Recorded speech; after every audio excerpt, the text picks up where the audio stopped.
raggu wuu handiriraa inkastoo dareen iyo qalbigiisa dooq jiro halka looga daran yahay degdeg u dhaaf maanta waxaan idin wadaa meel yaroo muhim u ah qof kastoo iPhone una dhowraysa baytarigiisa dafka baytarigiisa u dhowraysa meesha yar waxa weeye waxaad tegaysaa settingka waxaad ku dhufanaysaa general waxaad ku soo dhufanaysaa halka ku qoran tahay background app refresh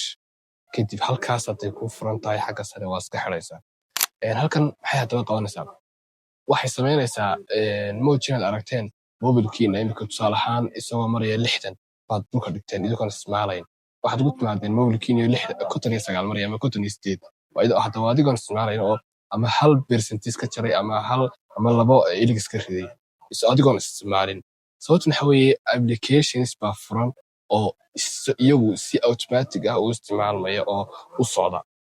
oo waana halkaas halkaa yar haddii iska xidhid wax joogsamaya applicationada adigoo mobilka isticmaalayn isfura si automatic ah soo isticmaalaya baytarigaagana wax badan buu kaydinayaa uu ilaalinayaa uuna dhowrayaa wuxuu ka ilaalinayaa dafka badan ee cararay